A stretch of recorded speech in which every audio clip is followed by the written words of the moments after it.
What's up, beautiful people? If you are new here, my name is Amelda, and in today's video I'll be sharing with you how to make this delicious gizzard. So if you're interested, then keep watching. So when I buy my gizzard from the market and I need to cook it the same day, or if I need to keep it in the freezer, I first of all wash it. And when cleaning my gizzard or washing my gizzard, I concentrate on two things. First, I take out the fats on the gizzard, and where you see this yellow badge, there's also like a yellow badge sometimes on some of the gizzards. I take that out as well. For the fat, some people like leaving it on it, but for me it's just a personal preference. I like taking mine out. So after taking all of that out, I just wash my gizzard and then place on the drainer.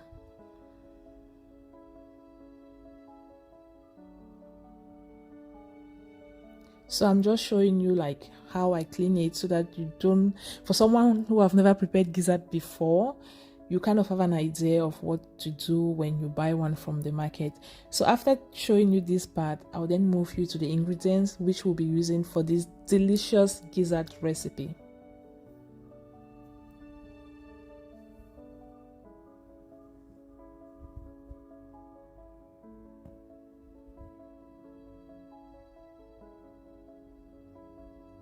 So of course we'll be needing some gizzard. This is about 2 kilograms of gizzard.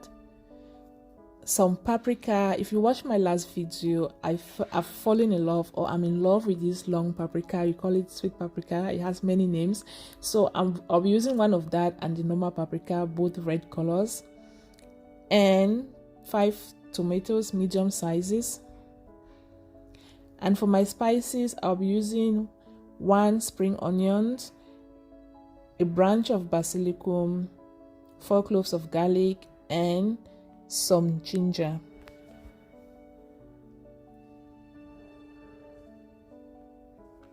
A medium-sized onion, some salt, some seasoning cubes, and some oil, some vegetable oil. So I'm going to blend all of my spices. That is my tomatoes, my paprika, my ginger and garlic, and my onion. I'll blend all of that at once.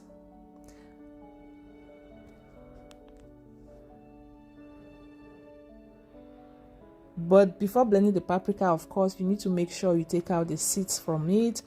Then I peel the garlic and the ginger off camera, wash them. So I'll be blending all of this together with my Maggi cubes to make it to have a beautiful paste.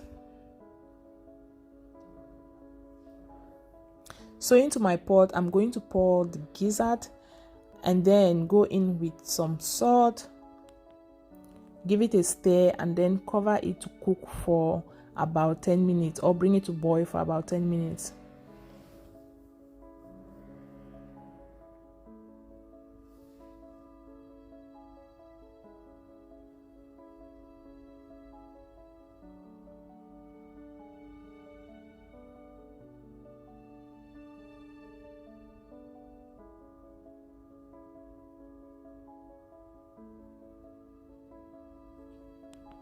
So I'll just cover my pot and allow it to boil for about 10 minutes.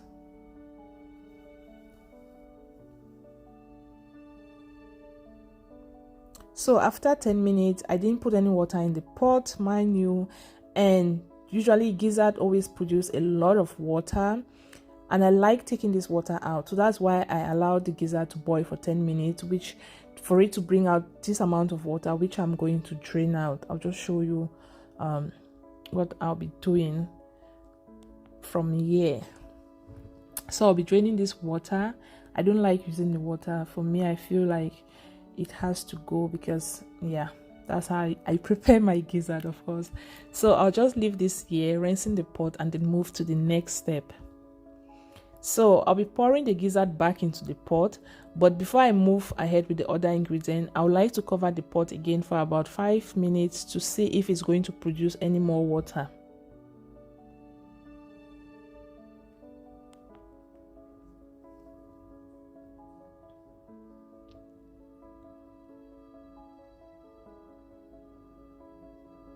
So after about 5 minutes, it didn't produce any more water. It's a little bit sticky, but it didn't get burned. So I'll then stop with the stirring and then pour in all of our delicious blended spices. That is our tomatoes, paprika, ginger, garlic, green spices, and our Maggi cubes. So I'm just going to stir all of this, and when I'm done, I'll pour in my oil and a little bit of some salt. You need to be careful with salt. Salt and gizzard are not friends. It can easily be more than what you wanted, so you need to be very careful with the amount of salt you put in your gizzard. And gizzard is like a fast food where if you have guests who maybe didn't tell you beforehand that they are coming and you have it in the freezer, you can just like defrost it, and it's fast to make. You can eat it with rice, you can eat it with fritters. Sorry, I'm calling it fritters because that's how they call it here. That's French fries. You can eat it with fried plantains. You can eat it with bread. That's, you can open, this boulangerie bread, you can put it inside and eat it. I've eaten gizzard in almost every possible way. You can eat it also like this. And when I covered our pot, our gizzard has been cooking for about 15 minutes. You can see there's no more water. Our spices have been well cooked. That's our tomatoes. I'll just give it a little stir and leave it for 5 minutes, and our gizzard is set to eat. My goodness, so delicious. We enjoyed it. Each time I make gizzard, friends, when I have guests, they always enjoy it. So this is how I prepare my gizzard. Do you have a different method of preparing yours? We can talk in the comment section. And if you enjoyed what you watched, please subscribe and see you in my next video. Thank you for watching, and see you in my next video again. Bye bye.